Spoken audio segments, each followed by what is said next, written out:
Arrancamos este espacio noticioso con una situación bastante preocupante. Sucede en Colombia. Los secuestros de militares y de policías que se repiten para infortunio de la fuerza pública en zonas controladas por grupos armados. Esta vez el secuestro de 18 soldados en una zona rural del municipio del Carmen de Atrato, departamento de Chocó, extremo noreste de Colombia. Los uniformados estaban realizando operaciones contra la organización criminal el ELN. Según información oficial, los militares fueron rodeados por al menos 200 personas y trasladados hacia un resguardo indígena, impidiéndoles continuar su misión. Las fuerzas militares exigen su liberación inmediata mientras se adelantan las gestiones para garantizar su regreso seguro.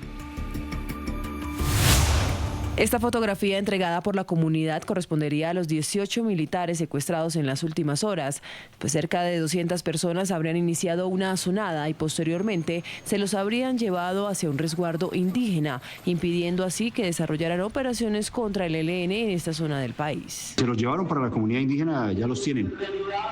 Esto, pues lógicamente, usted sabe que sobre el sector es la instrumentalización que hace el ELN, el Frente Manuel Hernández del Boche, aprovechando que tiene el control y habla bastante con estas comunidades indígenas. El ejército hizo un llamado a respetarles la vida y que se permita su pronta liberación. Hemos estado haciendo la mediación con Defensoría del Pueblo, Procuraduría, Secretaría del Interior Departamental para garantizar el retorno y la integridad de estos militares, lo mismo que la devolución de su armamento bélico. Por su parte, la comunidad, a través de este comunicado, aseguró que los militares habrían ingresado sin una previa autorización.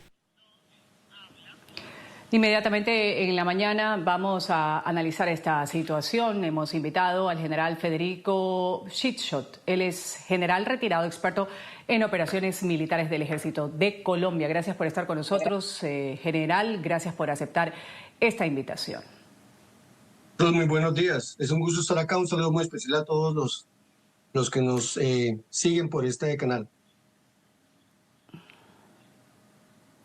Gracias, general, por aceptar esta invitación para toda nuestra América Latina que ve con preocupación lo que se repite en Colombia con fuerzas del orden. Primero, su impresión sobre esta noticia, soldados que fueron rodeados por casi 200 personas indígenas trasladados a la fuerza en contra de su voluntad. Así lo ha informado el ministro de Defensa, en una zona donde opera abiertamente ELN.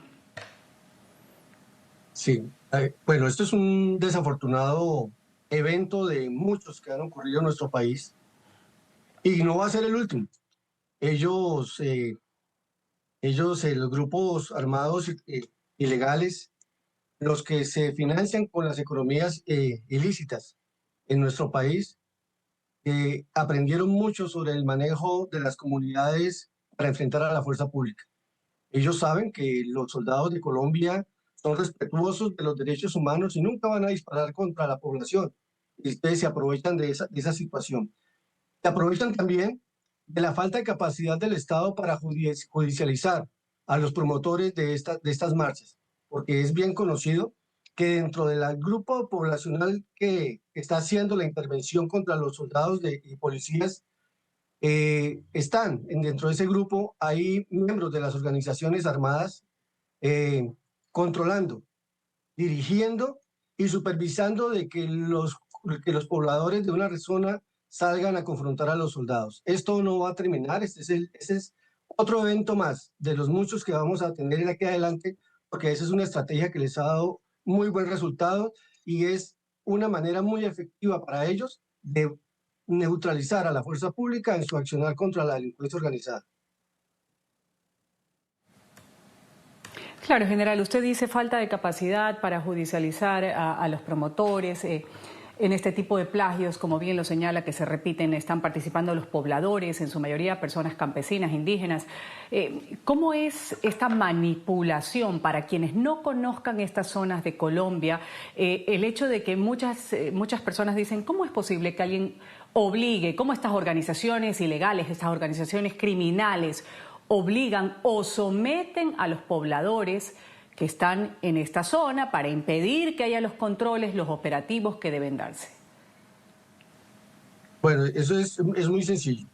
Primero que los fenómenos de secuestros masivos de soldados y de policías se dan en zonas muy focalizadas, se dan exclusivamente en las áreas donde se manejan economías ilícitas. El Chocó, en el caso para los 18 soldados que fueron secuestrados, es una zona muy rica en platino y en oro, especialmente el oro, que les da unas rentas a estos grupos armados muy altas. Entonces cualquier operación militar que se haga en la zona, pues sencillamente afecta a la economía de la organización terrorista del ELN particularmente. Pero también hay que conocer que dentro de los grupos sociales hay miembros activos de las organizaciones armadas. Ellos son los coordinadores, ellos son los enlaces entre los mandos de la estructura armada y la comunidad. Entonces ellos son los encargados de transmitir la información a la comunidad de que deben salir y hacia dónde tienen que salir. Es sorprendente la capacidad de concentración de esas comunidades. Están muy bien estructuradas, están muy bien organizadas, son decenas de motocicletas, carros, inclusive de alta gama, camionetas de todo tipo, de platón, de estacas, cabinadas 4x4, y se mueven, tienen una capacidad de concentración muy rápida. Entonces, los coordinadores de cada comunidad son los que están verificando quién sale y quién no sale. Entonces, la amenaza es palpable. Si no sale, te multamos. Si no sale, te podemos quitar el hijo para la organización. Si no sales, te vamos a justiciar. Entonces, la gente sale mucha gente buena a enfrentar a los soldados, pero de entre todos esos 200 personas que están rodeando a los 18 soldados que no van a disparar, que nunca lo van a hacer, y eso es precisamente lo que ellos esperan. Por eso es tan repetitivo esta serie de eventos, porque ellos quieren generar una respuesta armada de la fuerza pública contra una comunidad que está desarmada. Entonces, esa presión se da mediante la intimidación, mediante la extorsión. Ahora, increíble, general, que todo esto se dé con las fuerzas del orden, algo que pues no debería estar sucediendo. Después vamos a hablar de cómo ha sido este proceso, diálogos de paz que se han instaurado con la actual administración de Petro, el ELN, que sabemos están suspendidos desde el 2024. Dio resultados, no dio resultados. Pero antes, general, quiero que revisemos una tregua que ha sido anunciada paralelamente cuando se conoce este tipo de hechos de manera unilateral, dirigida a las fuerzas del orden, con motivo de las festividades de fin de año. Y entonces este anuncio llega pocos días después de que un ataque justamente del ELN, en el que se utilizaron drones y explosivos y dejaron un saldo de 7 soldados muertos, también 30 heridos, esto en una base militar en el norte del país. Vamos a ver la nota brevemente y regresamos a comentarlo, general. El Ejército de Liberación Nacional anunció el domingo una tregua unilateral en Colombia dirigida a las fuerzas del orden con motivo de las festividades de Navidad y Año Nuevo. Según un comunicado del grupo rebelde, el cese de hostilidades comenzará el 24 de diciembre y se extenderá hasta el 3 de enero de 2026. Este anuncio llega pocos días después de un ataque del ELN en el que se utilizaron drones y explosivos, dejando un saldo de 7 soldados muertos y 30 heridos en una base militar en el norte del país. En su comunicado, el ELN instruyó a sus combatientes a no realizar operaciones ofensivas contra las Fuerzas Armadas del Estado durante este periodo. El grupo terrorista también aclaró que no es su política afectar a la población civil con sus acciones militares. Sin embargo, esta semana el ELN decretó un confinamiento de civiles en algunas de las regiones bajo su control y emitió amenazas contra las fuerzas del orden en dichas zonas. Iris Marín, defensora del pueblo, expresó que la tregua es recibida con alivio, pero también con preocupación, ya que las acciones del ELN siguen afectando a la población civil. También destacó que el cese de hostilidades debería incluir a otros grupos armados con los que el ELN está enfrentado. Los diálogos de paz entre el gobierno del presidente Gustavo Petro y el ELN están suspendidos desde 2024. El gobierno intentó iniciar negociaciones en 2022 como parte de su política de paz total, pero los avances han sido limitados. General, entonces, primero, credibilidad de estos grupos criminales, porque hay que decir tal cual actúan, tal cual se demuestran. Ahora hablan de una tregua por Navidad. Un grupo, además, a quien el gobierno de Gustavo Petro lo sentó a negociaciones. 2022 empezó esto como parte de su política paz total, pero ¿cuáles han sido los avances? Dicen muchos analistas, avances limitados, en otros casos, pues, ningún tipo, más bien se ha fortalecido esta situación de cómo actúan, la violencia y la inclemencia que tienen en ciertas zonas de Colombia.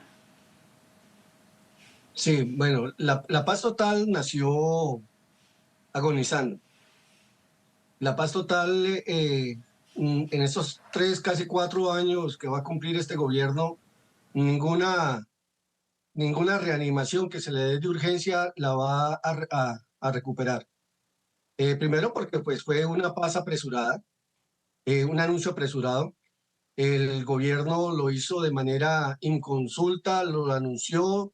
El presidente pensaba de que su afinidad política con las organizaciones armadas que tienen la ideología de izquierda, le iba a permitir tener un acceso más expedito al tema de la paz, y resulta que no fue así.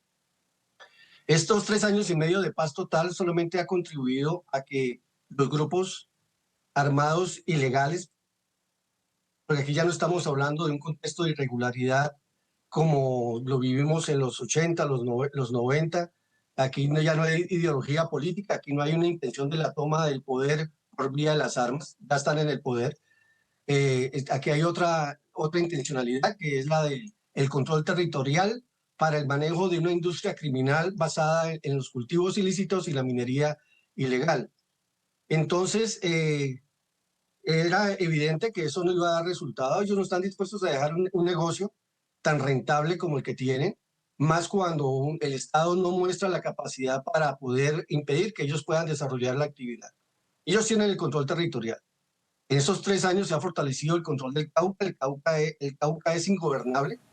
Yo tengo que decirlo, el gobernador del departamento del Cauca es gobernador en Popayán. Muchos alcaldes de las áreas rurales, de los pueblos de la montaña, especialmente hacia el Pacífico, difícilmente pueden ejercer su acción de gobierno desde sus municipios. Entonces, no hay gobernabilidad. La fuerza pública hace un trabajo enorme para tratar de recuperar el control de la fuerza, por medio de la fuerza legal del Estado en el territorio, pero es bien complicado cuando no tenemos helicópteros. Ya los helicópteros de transporte personal MI están todos en tierra. Claro. Hace poco salieron del servicio los helicópteros UH-1 y los Black Hawk están trabajando, están con una sobrecarga impresionante en sus horas, y entonces entran a mantenimiento más rápido de lo que se esperaba, porque es la sobrecarga. Hay que adicionar de que también la policía ha perdido capacidad de apoyo aéreo. Le acaban de quitar 3 helicópteros, se los llevaron hace como 2 años, comenzando este gobierno, se los entregó el gobierno de los Estados Unidos a la Policía Nacional. Ya se los quitan, los mandaron para Perú. Y entonces esto ha sido solamente un periodo de transición para que los grupos armados se fortalezcan, crezcan en armas, crezcan en capacidades, crezcan en hombres, ejerzan más el control territorial, se organizan en el territorio y dominen más. Entonces, la paz total realmente ha sido una desilusión total. Aquí lo que se está haciendo con los comuneros del sur realmente no marca una diferencia entre lo que está pasando en el país con lo que se ha logrado en materia de consolidar la paz. Colombia ha entrado en una espiral de violencia bastante... General, le voy a agradecer... Señora. General, le voy a agradecer sus minutos con el canal internacional NTN 24. Federico Fritzschuth, general retirado, experto en operaciones militares del Ejército de Colombia, nos ha acompañado hasta una nueva oportunidad, general.